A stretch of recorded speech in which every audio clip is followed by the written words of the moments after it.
Welcome back to KCPH TV. मैं आपके साथ सहरेश और मैं ईमान रखती हूँ कि आप हमारे चैनल से मैक्सिमम फायदा उठा रहे हैं, क्योंकि इस चैनल का एक ही पर्पज़ है और वो ये है कि आप सच्चाई से वाकिफ हों और सच्चाई आपको आज़ाद करे। आज जिस टॉपिक के साथ आई हूँ, हम कुछ करेक्टर स्टडीज करेंगे और हम देखेंगे कि कैसे आपका क्रिश्चियन एटीट्यूड या क्रिश्चियन करेक्टर आपको किंगडम में फेवर दिलवा सकता है, या कौन सा एटीट्यूड जब आप किसी परसिक्यूशन से गुजर रहे हैं, किसी ट्रबल से गुजर रहे हैं, किसी भी चीज़ से गुजर रहे हैं जो आपको लगता है कि वो बहुत किलिंग है, वो बहुत अपसेट है और आप बहुत ज़्यादा हर्ट हैं। अगर आज आप में से किसी की ऐसी सिचुएशन है जहाँ पर आप एक्सट्रीमली डिसअपॉइंटेड हैं, तो अगर आप डिस्करेज्ड हैं या आप किसी भी ऐसी सिचुएशन से गुजर रहे हैं जो आपको लगता है कि काफ़ी हर्टिंग है आपके लिए और आपको लगता है कि आपका कोई चांस नहीं है आपके उस सिचुएशन से निकल सकें, क्योंकि आप इस वक्त ऐसी आप सेफ्ड हैं बट आप स्टक हैं और वो चीज़ आपको अंदर से डिस्टर्ब कर रही है। मे बी आपका वर्बल वर्बल अब्यूज से आप गुजर रहे हैं, आप किसी थॉट लाइफ से गुजर रहे हैं, या आपके पास मल्टीपल किस्म की रिजेक्शंस इंक्लूडेड हैं और जो रिजेक्शंस आपको इस वक्त इस बात पर मजबूर कर रही हैं कि आप अपनी लाइफ को क्विट करना चाहते हैं। मे बी आप अपनी लाइफ को एक्चुअली क्विट नहीं करना चाहते, बट आप ये सोच रहे हैं कि मेरी लाइफ में कुछ भी अच्छा नहीं बचा और मेरी लाइफ में कुछ भी अच्छा नहीं हो सकता। आज जो हम बाइबल का करेक्टर देखेंगे वो बहुत ज्यादा मेरी लाइफ से रिलेट करता है, बट इतना भी एक्सट्रीमली रिलेट नहीं करता, बट यस वो मेरी लाइफ से रिलेट करता है। और जब मैं उसको पढ़ती हूँ या जब मैं उसको समझती हूँ तो बहुत दफा मैं यूसुफ के किरदार को बाइबल में से देखकर अपनी लाइफ में डिसीजंस लेने में साबित कदम ठहरती हूँ। अब जो यूसुफ की लाइफ के बारे में जब हम पढ़ते हैं पैदाइश की किताब में से, जो कि याकूब का 11वां बेटा था, तो हम देखते हैं कि उसने बहुत सारी चीज़ों को ओवरकम किया और उसके ऊपर मल्टीपल प्रॉब्लम्स आती गई, लेकिन वो हर प्रॉब्लम में खुदा के साथ साबित कदम रहा। और जब वो साबित कदम रहा तो इसने बहुत लंबा पीरियड टेम्पटेशन में गुजारा, परसिक्यूशन में गुजारा, प्रॉब्लम में गुजारा, जहां पर उम्मीद के तमाम दरवाजे बंद हो चुके थे, जहां पर कहीं भी ऐसा नहीं लग रहा था कि वो उस प्रॉब्लम से निकल सकेगा, क्योंकि जो उसके भाइयों ने उसके साथ किया था या जो उसकी फैमिली ने उसके साथ किया था, उस मिसट्रीटमेंट के बाद उसके पास बहुत ज्यादा चांसेस थे कि वो एक कंप्लेनर बन जाता, एक ग्राइबर बन जाता, वो ममरिंग करता या वो उनके अगेंस्ट कोई पॉलिसीज चलाता। पर हम यूसुफ के किरदार को इससे बिल्कुल मुख्तलिफ देख रहे हैं कि यूसुफ उन तमाम हालात में एक कंप्लेनर नहीं बन रहा और ना ही वो गुनाह की तरफ जा रहा है। इवन जब वो बहुत अच्छा सेटल हो जाता है, पोतीफर के घर में जो बादशाह का राइट हैंड होता है, जब उसको वहां से ऑफर आती है और उसकी बीवी से ऑफर आती है, तो वो क्या करता है कि वो उसकी बीवी की ऑफर को रिजेक्ट कर देता है और वहां पे एक बहुत स्ट्रॉन्ग स्टेटमेंट को ऐड करता है, और वो स्टेटमेंट ये होती है कि मैं खुदा की नजर में गुनाह क्यों करूं। उसको किसी इंसान का डर नहीं है, उसको फौतिफर का डर नहीं है। फौतिफर की जो बीवी है वो यूसुफ को ऑफर दे रही है, और वो ऑफर क्या दे रही है कि वो उसके साथ रिलेशनशिप में जाना चाहती है, क्योंकि यूसुफ कलाम के मुताबिक यूसुफ एक खूबसूरत जवान मर्द है और वो देख रही है कि वो मेरे हस्बैंड की नजर में मकबूल ठहर रहा है। पर हम देख रहे हैं कि इतने सक्सेस के बाद भी यूसुफ अपने किरदार से हिलता नहीं है, और वो कौन सी चीज है जो यूसुफ को इन तमाम हालात में खड़े रहने पर मजबूर कर देती है, और डेफिनेटली उसके अंदर खुदा का कलाम शामिल था। अब हम देखते हैं याकूब के कितने बेटे हैं। याकूब के 12 बेटे हैं। अब 12 बेटों में से जो 11वां बेटा है वो यूसुफ है, और यूसुफ के बारे में हम ये पढ़ते हैं कि यूसुफ याकूब का फेवरेट बेटा है। अब यहाँ पर जब हम बाइबल का करेक्टर पढ़ना शुरू करेंगे, पैदाइश की किताब उसकी 37 बाप से हम पढ़ेंगे, और ये वीक टीचिंग शायद हम 2 वीक्स लेके चलें, 3 वीक्स लेके चलें, बट आई बिलीव 2 वीक्स में ये टीचिंग खत्म हो सकती है, क्योंकि हम इसमें करेक्टर पढ़ रहे हैं कि उस करेक्टर से बाइबल में जितनी बातें लिखी हैं वो क्यों लिखी गई हैं। वर्ड ऑफ गॉड में आज तक जितनी बातें लिखी गई हैं वो इसलिए लिखी गई हैं ताकि हम उनसे ये करेक्टर स्टडी करके हम अपने अंदर हम देख सकें कि ऐसे एक्सट्रीम हालात भी हो सकते हैं और उन हालात में हमारा बिहेवियर क्या होना चाहिए। क्या हमारे पास एक्सक्यूज बचता है कि हम उन हालात में चीखें, चिल्लाएं, ग्राइप करें, कंप्लेन करें, बिटरनेस पैदा कर लें, लोगों के खिलाफ इविल प्लानिंग कर लें। और हम देखेंगे पूरे यूसुफ के सफर में हम एक दफा भी नहीं देखेंगे कि यूसुफ कंप्लेन कर रहा है या वो प्रॉब्लमेटिक हो रहा है या वो इतना डिस्टर्ब हो चुका है कि वो इतना डिसअपॉइंटेड है कि वो अपनी लाइफ को क्विट करने का सोच रहा है। हद तक कि उसको उसके बहन भाई बेच देते हैं, वो गैर कौम के इलाके में आ जाता है, वहां पर उसका कोई अपना नहीं है, वहां पर फिर वो सरफराजी थोड़ी थोड़ी पाना शुरू करता है, बट वो थोड़ी सी सरफराजी देखकर खुदा के वर्ड को भूल नहीं जाता। और ये उसकी सबसे कीमती बात है कि वो थोड़ी सी सरफराजी को देखकर खुदा के वर्ड को भूल नहीं जाता। आपको पता है खुदा को फॉलो करना कब ईजी है?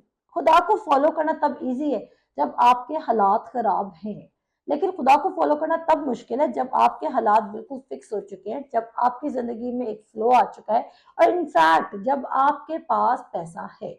जो पैसा है, अक्सर लोग पैसे को बुरा कहते हैं, बट पैसा, मैं समझती हूँ कि अगर आप किसी को टेस्ट करना चाहते हैं तो आप उसको बहुत सा पैसा दे दें, और देखें जो उसके दिल में जो उसके दिल की आखिरी तह है ना, उसमें जितनी बातें दफन होंगी जो उसने आज तक पूरी नहीं की होंगी, चाहे वो इवल थिंग्स थी, वो सारी ऊपर आना शुरू हो जाएंगी। क्यों? क्योंकि पैसा आपके ट्रू कैरेक्टर को मैग्नीफाई कर देता है। पैसा क्या करेगा? आपका रियल किरदार क्या है उसको मैग्नीफाई कर देगा। अब उसके बाद वो एक लंबे अरसे की कैद में जाता है, जब वो फतेफर की बीवी पे इल्जाम लगा देती है। बादशाह क्या करता है? फिरौन बादशाह उसको कैद में फेंकवा देता है। जब वो कैद में जाता है तो वो लंबे अरसे तक अपनी जस्टिफिकेशन नहीं दे पाता, और कोई उसका मैसेज, कोई उसकी किरदार की सफाई पेश करने के लिए तैयार नहीं होता। और जब कोई भी उसकी किरदार की सफाई पेश करने के लिए तैयार नहीं है, तो वो इन हालात में क्या करता है? वो इन हालात में कंसिस्टेंट रहता है कि उसने खुदा की बात को ऑनर करना है। और इवन वहां पर भी हम देखते हैं कि कैद की हालत में जब बादशाह के दो खास नौकर कैद में जाते हैं, नानपस और साकी, जो बादशाह को शराब देता, ड्रिंक देता था, वो भी जब जाते हैं तो वो उदास होते हैं, लेकिन यूसुफ उदास नहीं होता। और पूरे वाकयात में हम देखते जाएंगे कि यूसुफ हर किसी की नजर में मकबूल ठहरता जा रहा है। और वो मकबूल कैसे ठहरता जा रहा है, मैं आपको एक वर्स पढ़ाना चाहती हूँ। मिसाल की किताब आप मेरे साथ निकाल सकते हैं, नहीं तो आपको ये वर्स मिलेगी। मिसाल की किताब उसका 3 बाब यहाँ पर लिखा हुआ है, और ये मुझे बहुत पसंदीदा वर्स है। और ये इसलिए वर्स पसंदीदा है कि अगर आप अपनी जिंदगी में खुदा की फेवर के अंडर चलना चाहते हैं, और आप कहते हैं कि मैं चाहता हूं कि एक सुपर नेचुरल किस्म की फेवर खुदा की मेरी जिंदगी में काम करे, लेकिन आप उस फेवर को एक्टिवेट नहीं करें। खुदा की फेवर को आपने अपनी जिंदगी में एक्टिवेट करना है। ये ऑटोमेटिकली आप, मैं हर अपनी सीरीज में कहती हूँ, आप ऑटो पायलट मोड पर नहीं लगे। खुदा का किंगडम आपकी जिंदगी में ऑटोमेटिकली काम नहीं करेगा। इसके लिए आपको क्या करना होगा? आपको सबमिट करना होगा, सबमिशन दिखाना होगा, ओबीडियंस दिखानी होगी, वर्ड के प्रिंसिपल्स को तोड़ना है। आपको पता है गुर्बत आपकी जिंदगी में कब आती है? गुर्बत भी आपकी जिंदगी में तब आती है जब आपने किंगडम के प्रिंसिपल्स को ब्रेक किया होता है। अगर आप किंगडम के प्रिंसिपल्स को ब्रेक ना करें तो आपकी जिंदगी में गुर्बत नहीं आएगी। बट यूजुअली क्या होता है कि हम खुदा की बादशाहत के प्रिंसिपल्स को फॉलो नहीं कर रहे होते, और फिर हमारी जिंदगी में वो काम हो रहे होते हैं जो खुदा की बादशाहत से लिंक नहीं करते हैं। और फिर हम सोचते हैं कि हम तो इतनी दुआएं करवा रहे हैं, हम तो इतने रोजे रख रहे हैं, और क्या वजह है कि हम खुदा की प्रॉस्पेरिटी में लिव नहीं कर रहे। इंसान की किताब उसका 3 बाब उसकी 4 आयत कहते हैं, यूं तो खुदा और इंसान की नजर में मकबूलियत और अक्लमंदी हासिल करेगा। अब कह रहे हैं यूं तू खुदा और इंसान की नजर में मकबूलियत और अक्लमंदी हासिल करेगा। अब हम ऊपर वाले वर्सेस पे जाएंगे। यूं तू, हम ऐसा क्या करेंगे कि हम खुदा और इंसान की नजर में फेवर को रिसीव करेंगे। और जोसेफ की life completely favour of God पर बेस करती है, लेकिन उस फेवर को अपनी जिंदगी का पार्ट बनाने के लिए उसने खुदा के कलाम को जब कोई उसको देख रहा है तब भी ऑनर किया, और जब कोई उसको नहीं देख रहा तब भी ऑनर किया। तो हमें अपनी जिंदगी में खुदा के कलाम को सिर्फ सोशल मीडिया की हद तक ऑनर करना है। अक्सर अक्सर लोग इस हिपोक्रेसी में लिव कर रहे हैं कि वो सोशल मीडिया पर अपना आप रिलीजियस शो कर रहे हैं, पर प्राइवेट लाइफ में उनकी वो तमाम एक्टिविटीज हैं जो खुदा से डिफरेंट है। और एक्टिविटीज का मेरा मतलब ये नहीं कि गाने और फिल्में और ये सब कुछ, मैंने कहा वो खुदा के प्रिंसिपल्स को अपनी जिंदगी में ऑनर नहीं कर रहे। अब वो ऊपर कंडीशन देता है इंसान की किताब में उसके 3 बाब में, कहता है, ए मेरे बेटे, मेरी तालीम को फरामोश ना कर, बल्कि तेरा दिल मेरे हुक्मों को माने, क्योंकि तू इनसे उम्र की दराजी और पीरी और सलामती हासिल करेगा। शफकत और सच्चाई तुझसे जुदा ना हो, तू इनको अपने गले का तौक बनाना और अपनी दिल की तख्ती पर लिखना। अब आप खुदा के कलाम के अगेंस्ट जा ही नहीं सकते अगर आपने बिफोर हैंड टेम्पटेशन में गिरने से पहले खुदा का वर्ड अपने दिल की तख्ती पर लिखा हुआ है। मुझे यूसुफ की एक बात इतनी अच्छी लगती है कि जब यूसुफ पर गुनाह की टेम्पटेशन आई तो यूसुफ गुनाह से भागा। उसने गुनाह का चंद रोजा लुत्फ उठाने के बनिस्बत खुदा की बात को ऑनर करना पसंद किया। शायद वो रिलेशनशिप चलाता रहता, लेकिन फिर वो बादशाह के महल तक ना पहुंच पाता। बहुत सारे लोग जब तरक्की कर रहे होते हैं तो वो अक्सर कॉम्प्रोमाइज कर लेते हैं। लेकिन अगर आप एक्चुअली पहाड़ों को सर करना चाहते हैं, अपनी ज़िंदगी में कामयाब होना चाहते हैं, तो आपको एक तरह का लाइफ़स्टाइल को अडॉप्ट करना होगा और वो क्या है? No compromising attitude.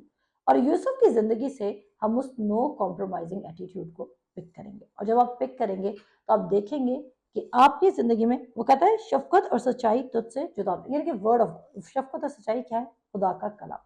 खुदा का कलाम तुझसे जुदा ना हो और जब और तू उसको अपने दिल की तख्ती पर लिख दे। आपके दिल पर क्या लिखा है वही आपकी लाइफ को आज लीड, गाइड या डायरेक्ट कर रहा है। आप किस रास्ते पर जा रहे हैं वो आपके दिल के अंदेशों को ज़ाहिर कर रहा है। आपका आप ऐसा नहीं है कि आपने एक दिन प्लान किया और दूसरे दिन आप उस रास्ते पर निकल गए। नो, आपका दिल आपकी स्ट्रॉन्गेस्ट डिजायर्स के मुताबिक आपकी डायरेक्शन को डिसाइड कर रहा है। अब आप किस डायरेक्शन में चल रहे हैं ये बताएगा कि आप किधर एंड करते हैं। लेकिन अगर आप अपनी डेस्टिनेशन को, अपनी फाइनल डेस्टिनेशन को खूबसूरत बनाना चाहते हैं और आप चाहते हैं कि आप कुदरत में भी मूव करें और खुदा की फेवर में भी मूव करें, खुदा की मकबूलियत में मूव करें, तो फिर मेरे अजीजों आपको खुदा के कलाम को अपने दिल की तख्ती पर लिखना होगा। एक और बात, फेवर का मतलब समझाते हैं। फेवर का मतलब क्या है? अगर हम गूगल ट्रांसलेशंस देखें, आप देख सकते हैं डिफरेंट डिक्शनरीज में जाके, पर मेरे अकॉर्डिंग और जो मैं प्रेफर करती हूँ और जो बाइबल के अकॉर्डिंग फेवर का मतलब है, तो वो ये कहता है कि एक ऐसा एक्ट जो आप डिजर्व नहीं करते, बट आपको वो एक्ट आपकी जिंदगी में किया जा रहा है। आप डिजर्व नहीं करते उस चीज को। कोई गिफ्ट हो सकता है, कोई पोजीशन हो सकती है या कोई प्लेस हो सकती है।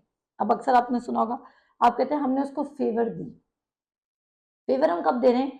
जब बंदा उस पोजीशन को डिजर्व नहीं करता पर उसको फेवर मिल जाती है। और खुदा के कलाम में एक और बात लिखी है, खुदा के कलाम में लिखा है कि खुदा के साथ एक दिन 1000 दिन के बराबर है और 1000 दिन एक दिन के बराबर। इसका क्या मतलब है कि अगर आप खुदा के कलाम को अपने दिल की तख्ती पर लिख रहे हैं, तो किसी ने 1000 दिन भी काम किया ना, तो खुदा उसकी 1000 दिन का लेबर एक दिन में आपकी जिंदगी में शिफ्ट कर सकता है। क्या ये अमेजिंग बात नहीं है? और मैं इसी पे लिव करती हूँ। तभी वो कहता है अपनी फिक्र ना कर, कहता है कल की फिक्र ना कर। अक्सर हम कॉम्प्रोमाइज कर ही तब लेते हैं जब हमें ये फिक्र होती है कि हमने अपने लिए खुद कुछ करना है। लेकिन क्या आप आज की एपिसोड देखने के बाद ये डिसाइड कर सकते हैं कि मैं अपनी जिंदगी एक्चुअली खुदा को दूंगा और मैं ये सोच फिक्र नहीं करूंगा, क्योंकि वो कहता है जो अपनी जान को खोएगा वो एक्चुअली उसको बचाएगा, लेकिन जो अपनी जान को बचाता है वो उसको खोता है। आज जो सेफेस्ट एंड आप अपनी जिंदगी के लिए ढूंढ रहे हैं, मे बी वो एक डेड एंड हो आपकी लाइफ के लिए। लेकिन जिसको आप डेड एंड समझ रहे हैं, लाइक क्राइस्ट में आपकी जिंदगी डेड हो जाएगी और कुछ इंटरटेनमेंट, कुछ मजा नहीं रहेगा, वो एक्चुअली ट्रू लाइफ की बिगिनिंग सिर्फ खुदावंद यीशु मसीह के साथ ही है। मिलते हैं आपसे नेक्स्ट एपिसोड में। खुदा हाफिज।